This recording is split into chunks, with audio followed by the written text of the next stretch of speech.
Bonjour tout le monde. J'espère que la digestion ne va pas être dure parce que j'ai commencé à la sentir, moi la première. Bienvenue à ma session et merci d'être nombreuses et nombreux d'être là. J'espère que j'ai bien vendu le sujet parce que j'en parle depuis hier à certains et certaines. Donc on va parler de feature flipping. Qui connaît cette technique? Levez la main. Ah oui, pas mal. Bon, j'espère que vous ne serez pas déçus. Je vais me présenter, je m'appelle Dora, je suis CTO d'Arola aujourd'hui avec Cyril, on est deux CTO de la boîte. J'ai eu différents rôles dans ma carrière, dev principalement, mais je fais aussi du conseil en architecture, surtout reprise de legacy vers des modernisations de legacy. Je suis aussi coach et formatrice parce que j'en parlerai. À Rolla, on est aussi centre de formation. Et j'ai enseigné aussi dans une école d'ingé à Paris. Oui, je viens de Paris et j'habite à Paris, enfin en région parisienne. J'ai été aussi rédactrice en chef d'un numéro spécial du magazine Programmé. Je ne sais pas si vous connaissez le magazine, mais voilà, un numéro 100% féminin. Donc même la rédaction en chef, je l'ai récupérée de François. Et je suis aussi co-auteure et illustratrice d'un bouquin qui s'appelle Softwarecraft aux éditions Duno. Et pour le teasing, Cyril en a parlé tout à l'heure, mais il y aura bientôt une deuxième édition qui va apparaître cet été, avec deux chapitres qu'on nous a demandé. Enfin, c'est surtout les lecteurs et les lectrices du bouquin qui l'ont demandé. Un chapitre sur Domain-Driven Design et un deuxième chapitre sur où s'en est le craft aujourd'hui par rapport à l'IA, dans l'ère de l'IA. Arola, c'est un cabinet parisien, donc une ESN. On est tout simplement, on intervient pour améliorer le quotidien de nos clients. Et on est aussi centre de formation certifié Calliope, qui est une certification d'État. Ça parlera peut-être à vos RH si vous leur dites ça. Et on a aussi, parce qu'on aime bien aussi avoir de l'impact au quotidien, donc on a créé ce qu'on appelle chez nous IA et Craft Impact Calculator, en partenariat avec notre partenaire PackMind. C'est une calculatrice un petit peu ludique pour vous montrer un petit peu l'impact de l'IA et ce que vous, potentiellement, ce que peut apporter le craft associé à l'IA dans votre quotidien. Et ce que vous pouvez gagner aussi par rapport à ça. On en parlera si vous voulez. Ce talk est né... alors, j'ai, comme vous, travaillé aussi avec cette technique de feature flipping. Et ce talk est né suite à une discussion sur un réseau social. Et à la base, c'est Jordan qui a posé cette question. Donc, comment vous utilisez le feature flipping? Et j'ai répondu. Après, vous connaissez les réseaux sociaux, j'ai eu pas mal de critiques. Et donc, à la fin, j'ai promis un article qui parlerait de de quoi je voulais dire. Et Yannick m'avait proposé de discuter pour présenter le talk à Flocon. Donc, je l'ai présenté pour une première fois à Flocon. Et voilà, j'ai commencé à faire le tour donc, des conférences en me disant, si ça plaît, peut-être que ça a du sens de le partager ailleurs. Donc pour construire le talk, que j'avais commencé par faire le tour, de mes expériences passées, de collecter des informations. J'avais discuté de ça au forum ouvert chez Arola, entre les Aroliens et Aroliennes. Et puis, j'ai ouvert aussi la discussion en créant une enquête que j'avais ouverte à tout le monde. Donc, je tiens à remercier toutes les personnes qui ont participé à cette enquête, que ce soit Aroliens, Aroliennes ou autres. Et en fait, l'enquête a donné pas mal de choses en plus de ce que je connaissais déjà et ce que je voulais partager. Donc, on en discutera juste après. Donc, j'avais posé la question qui connaissait, il y en a pas mal d'entre vous qui connaissent cette technique. Et c'est aussi le résultat qui est sorti de l'enquête, puisque 92% des personnes qui ont répondu à cette enquête-là connaissaient déjà le feature flipping et il y avait un consensus, on va dire, sur la définition. Pour faire simple, la définition du feature flipping, c'est je désactive une fonctionnalité en temps réel, sans livrer du code. Tout le monde est d'accord avec cette définition ? Donc j'ai une fonctionnalité, je désactive, j'active, voilà.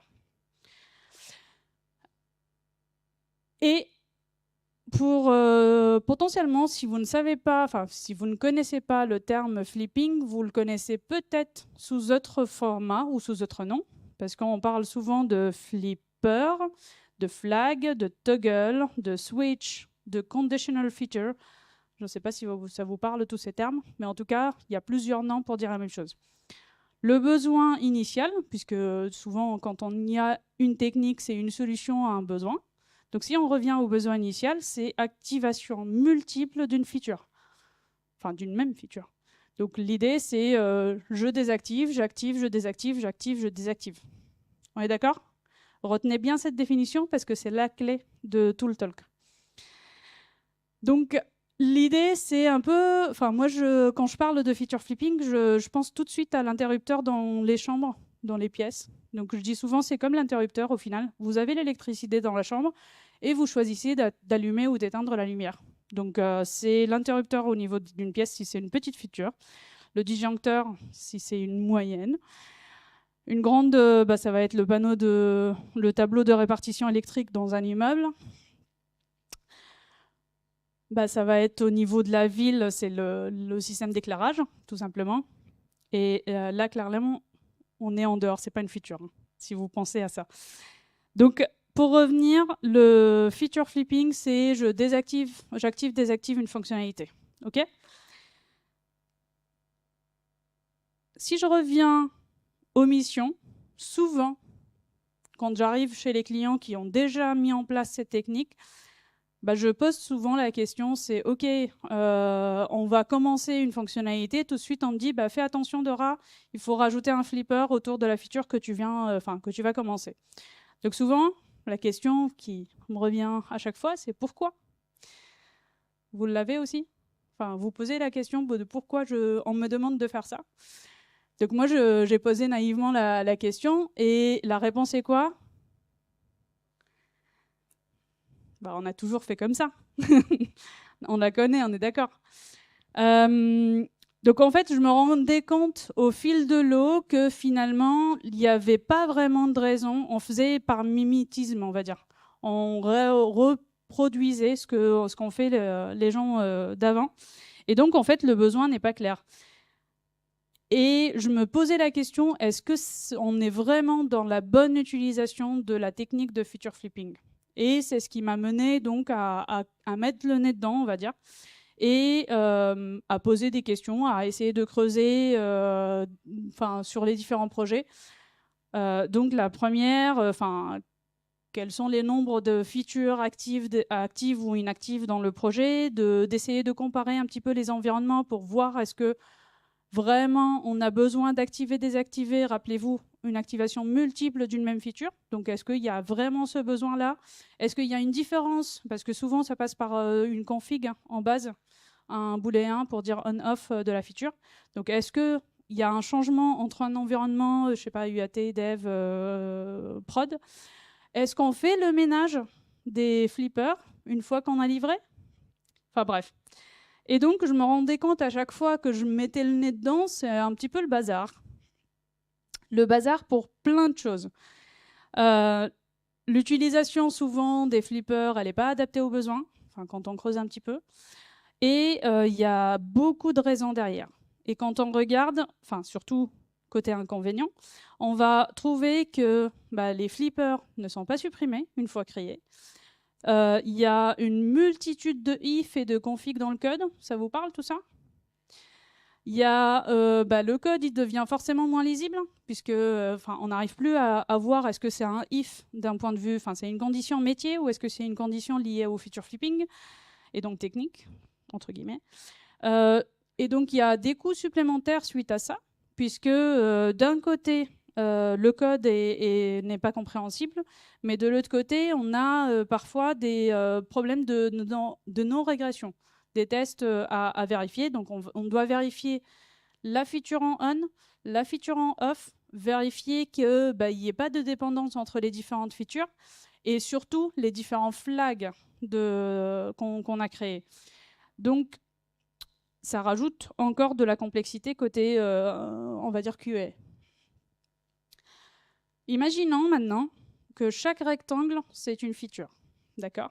Donc là, on va se retrouver parfois à avoir la même feature et qui est à plein d'endroits. Enfin, en tout cas, la modification d'une feature en particulier, on doit toucher à plein d'endroits dans le code. Et on va se retrouver avec des ifs un petit peu partout dans le code du même flag, on va dire. Et donc, on va se retrouver un petit peu à avoir justement ce genre de code où on a un flag qui gère une feature, une autre feature qui est potentiellement dépendante d'une autre, et on arrive avec un code qui ressemble à ça, avec je vérifie si ma feature est enabled avec des fonctionnalités, enfin une condition métier, et on ne sait plus entre qu'est-ce qui est métier réellement, qu'est-ce qui est technique, et ça finit par avoir des devs un petit peu tristes, voire d'autres qui sont en colère. Et je l'ai vécu, hein. La première, j'étais partie, à force de d'être en constante galère, entre guillemets, par rapport à ce qui se passe sur le projet. Donc en fait, là, je vous propose de voir pourquoi on utilise le feature flipping. Déjà, commençons par ça. Et par expérience, moi, j'ai identifié 3 cas d'utilisation. Donc souvent, c'est parce qu'on a envie de continuer à livrer, mais on n'a pas fini de développer. Donc on fait une livraison, ce qu'on appelle une livraison partielle de la feature. Deuxième contexte, c'est on active selon le contexte. Donc je vais activer pour un pays, pas l'autre. Je vais activer pour une condition, enfin un contexte particulier. Et puis, on en parlera, c'est la dépendance externe. Donc, je dépends d'un service externe qui n'est pas forcément fiable. Donc, je veux me prémunir de ça. Et puis, grâce à l'enquête, il y a eu quelques autres aussi, justement, use cases auxquels j'ai vécu certains, mais j'avais oublié aussi.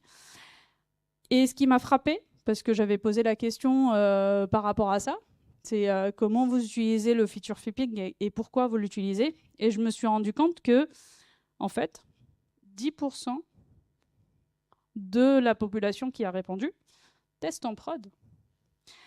Et donc, on livre, on active la feature, on teste, ah, ça merde, hop, pardon pour le mot, on désactive. Tout le monde l'a vécu, ça ? Ça me rassure. Enfin, j'espère que c'est pas le cas de tout le monde.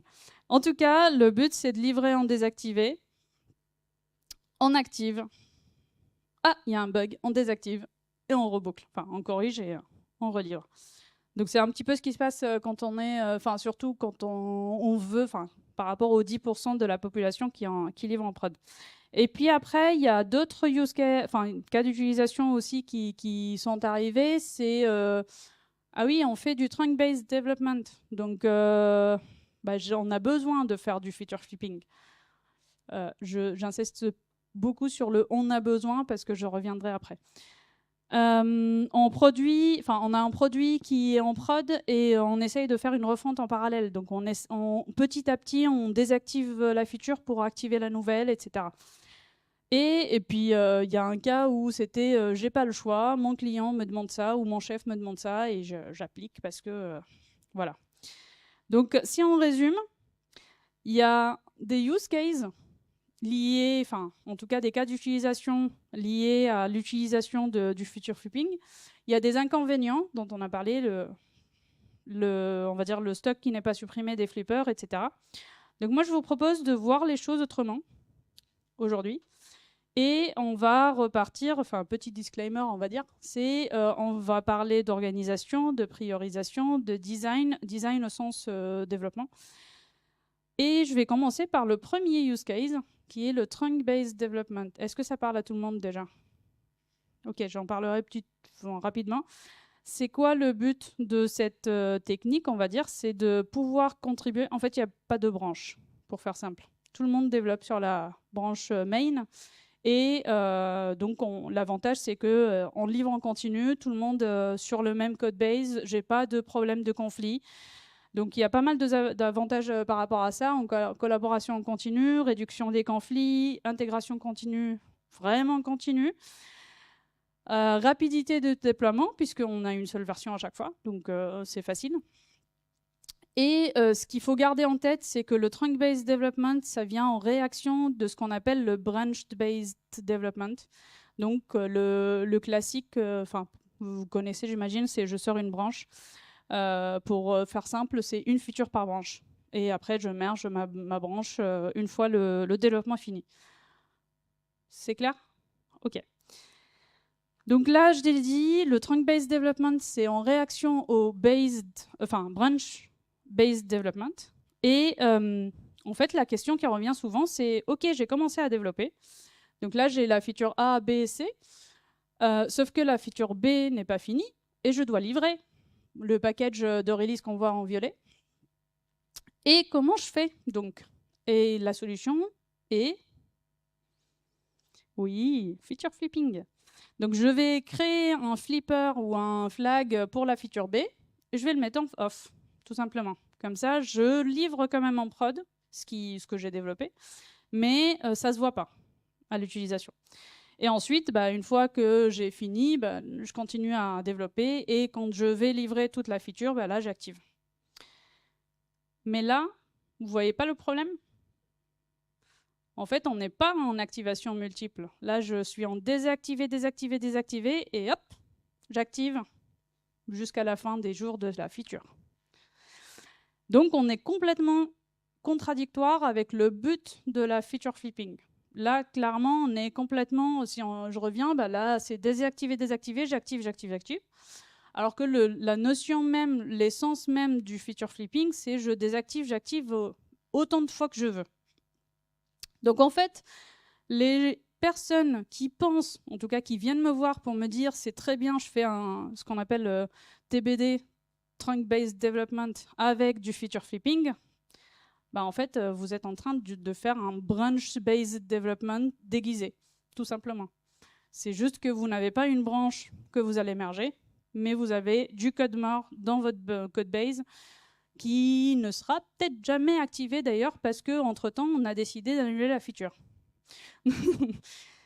Donc voilà, ça c'est le premier use case. Le deuxième use case, c'est la livraison partielle.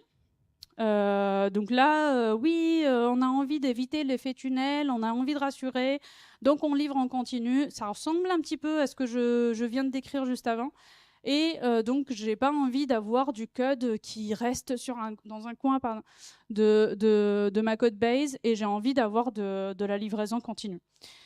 Donc, certes, ça permet de réduire les cycles de vie, ce qu'on appelle le life cycle des branches, mais ça ne résout pas vraiment le problème. Parce que là encore, quand on parle de livraison partielle, et donc là, ça veut dire quoi? Ça veut dire que je n'ai pas encore fini quand je vais livrer à la fin de mon sprint une partie de mes features, donc quelques US que j'ai développés. La question que je me pose, c'est est-ce que vous ne pouvez réellement pas livrer en l'état les 2 US finis? Et souvent, oui, parce que l'US numéro 3, elle dépend, ou du moins l'US numéro 2, elle dépend peut-être de l'US numéro 3. Et là, il y a un truc qui pop dans ma tête qui me dit et les critères invest alors? Alors, je ne vais pas tous les balayer, mais pour moi, les deux importants quand on fait du développement, c'est l'indépendance d'une US et la valeur qu'on apporte.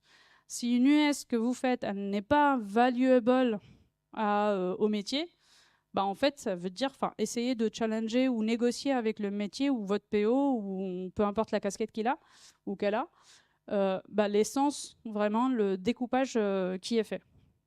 Et en parlant de découpage, moi j'aime bien utiliser 2 techniques de découpage.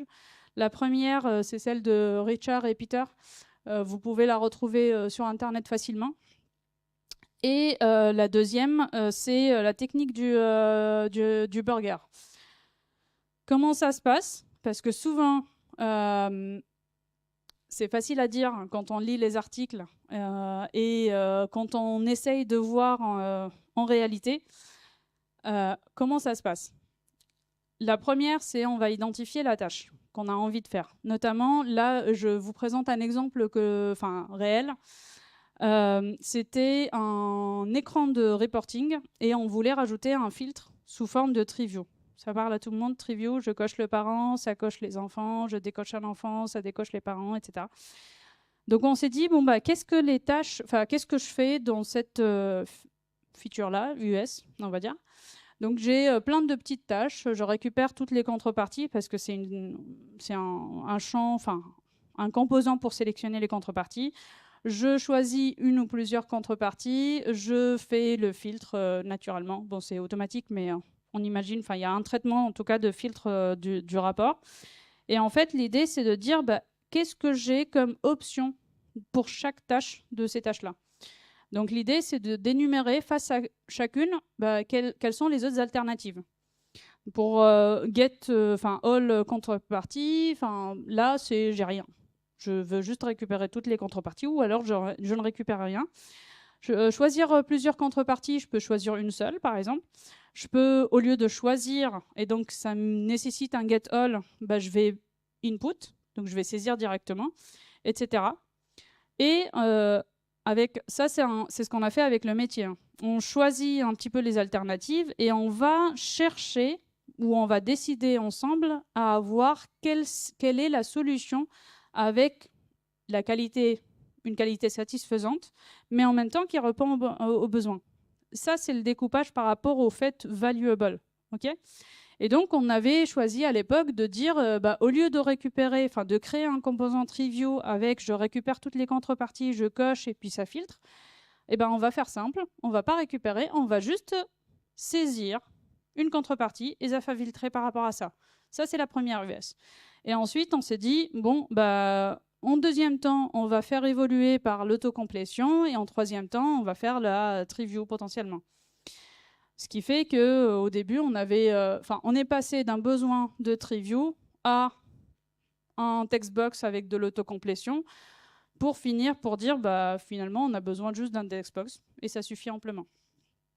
Et c'est ça ce que j'appelle un split, un bon split entre parenthèses, guillemets, ou un meilleur, du moins. Donc là, si vous avez besoin réellement de faire des livraisons partielles, prenez la problématique en amont et vérifiez que vos US respectent bien les critères Invest, qu'il n'y ait pas d'effet tunnel, et puis essayez de réduire le life cycle finalement des branches. Donc là, dans ce cas-là, il n'y a pas besoin finalement d'utiliser la technique de feature flipping. OK ? On va passer à un autre use case, l'activation selon contexte.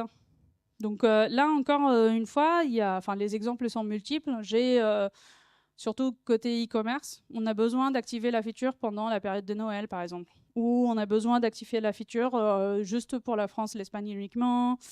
Ou dans un environnement, mais pas l'autre. Voilà, il y a plein de cas.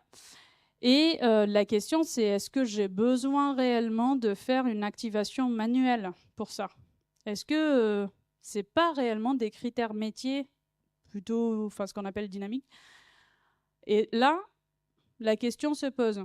Et tout de suite, on va se retrouver en mode j'ai un traitement, j'ai une condition, et je vais avoir un traitement satisfaisant la condition ou un autre, parce que j'ai un pseudo if-else, on va dire, virtuel. Et là encore, on peut très bien utiliser des techniques que vous connaissez. Je reprends les basiques, le pattern stratégie du Gang of Four. Ça parle à tout le monde? Cool. Ou alors, son équivalent, le pattern décorateur aussi, qui permet aussi d'avoir ce genre de découpage, on va dire, en tout cas pour faciliter la gestion des if-else avec des conditions métiers. Dans certains cas, on se retrouve face à des besoins un peu plus complexes, notamment la gestion de campagne, des paiements via des cartes bleues, des cartes cadeaux ou sur plusieurs fois. Et je mets bien et ou parce qu'on peut combiner aussi plusieurs features entre elles. Donc en fait, ce qu'il faut garder en tête, c'est que plus vous avez des contextes un petit peu plus poussés, c'est pas juste des simples if-else, et plus ça mérite d'être on va dire, décortiquer ou étudier plus en détail. En discutant justement, notamment avec Cyril, qui disait à partir du moment où c'est important, ne mettez pas de flag, tout simplement. Pousser un petit peu le sujet plus loin. Et dans ce cas-là, on peut avoir plusieurs solutions. C'est que potentiellement, on est en train de parler de domaine et de sous-domaine au sens DDD. Je ne sais pas si ça vous parle, mais on en discutera. Ça ne sera pas forcément le sujet de ce talk. Mais l'idée, c'est de dire le découpage, je le découpe autrement. C'est pas... ou alors, si c'est pas très compliqué au sens c'est carrément un domaine ou un sous-domaine à part, ça peut être tout simplement une implémentation d'un design pattern qu'on connaît, stratégie ou décorateur. Et là encore, il n'y a pas besoin de feature flipping. OK ? Maintenant, on va passer à 2 versions en parallèle. Parce que, justement, et là, on est dans un contexte où ce qu'on parle avec la gestion du legacy, ou deal with legacy. Et on a le choix entre, soit on fait une réécriture complète, donc le phénomène Big Bang, ou alors une écriture partielle. Ou des extractions partielles. Donc, et je vais vous montrer quelques patterns par rapport à ça, notamment je vais en citer 2. Strangler App Pattern ou Branch by Abstraction. Vous inquiétez pas, je vais les détailler juste après. Donc, le Strangler App Pattern, qui connaît ?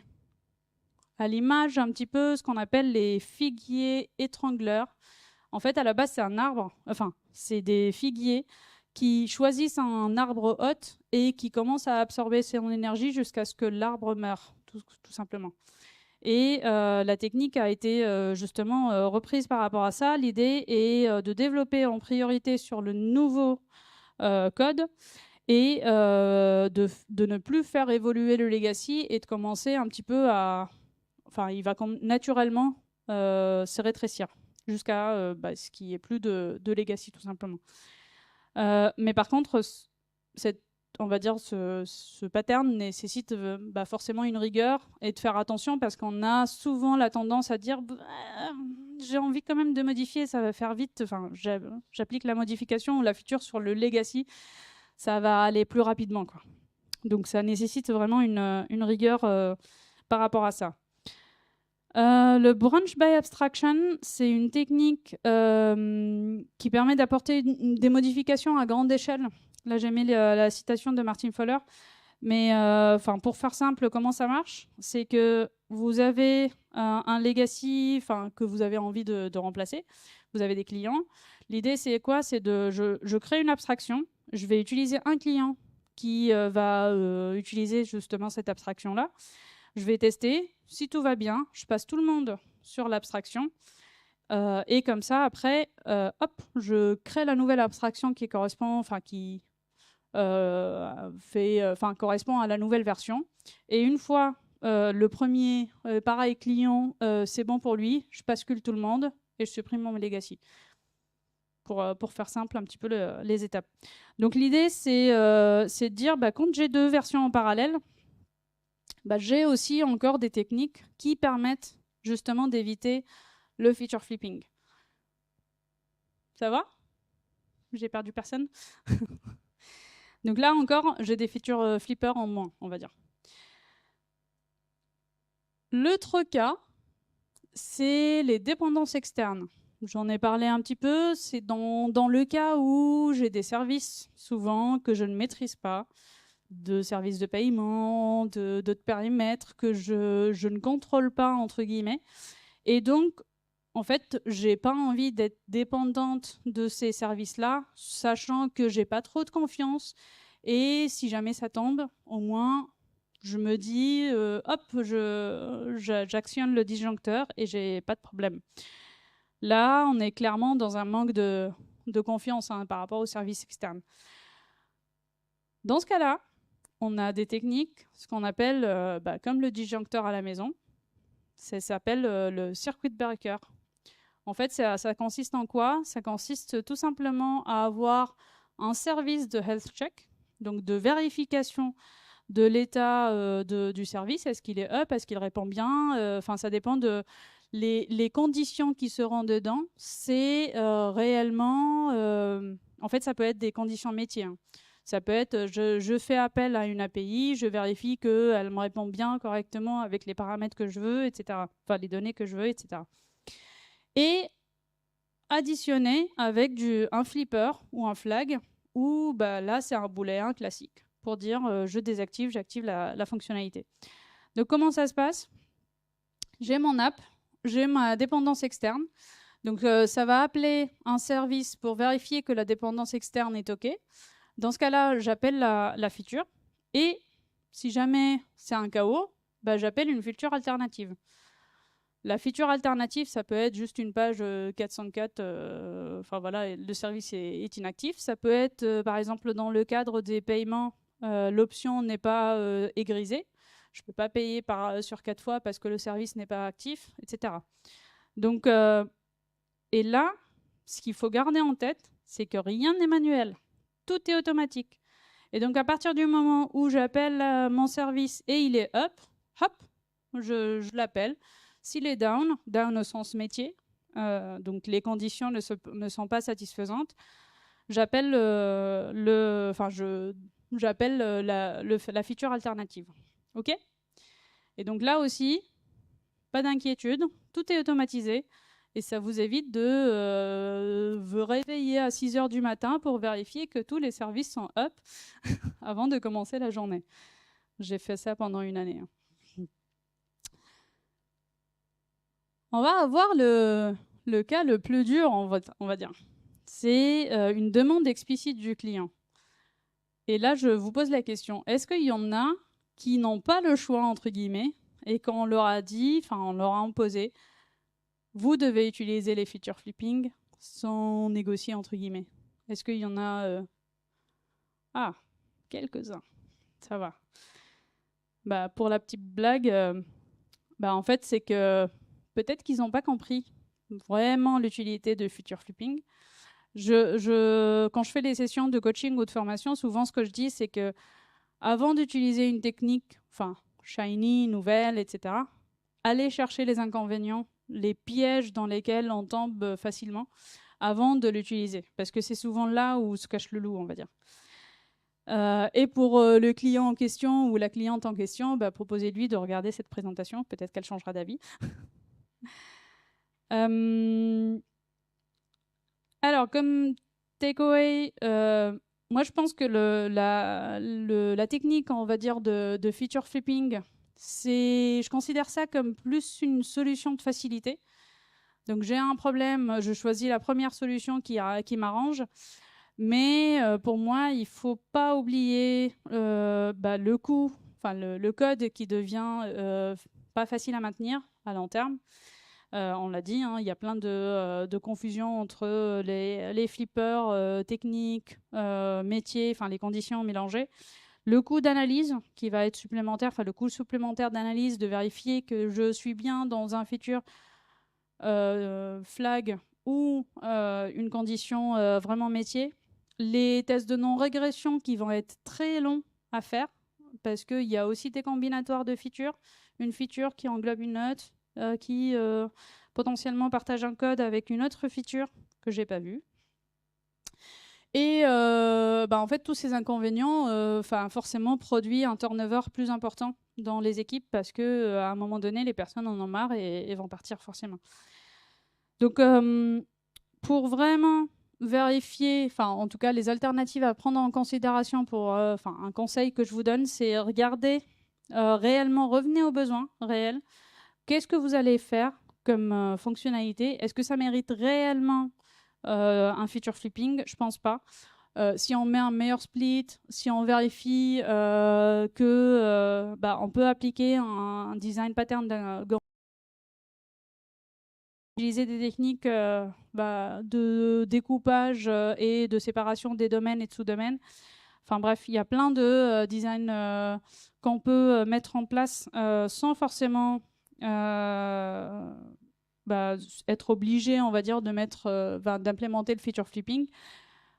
Pour moi, le seul cas, on va dire, qui peut être intéressant de mettre le feature flipping, c'est quand je fais un circuit breaker.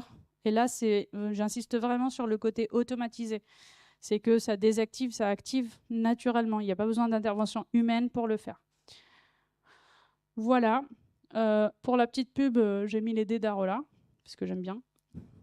Merci.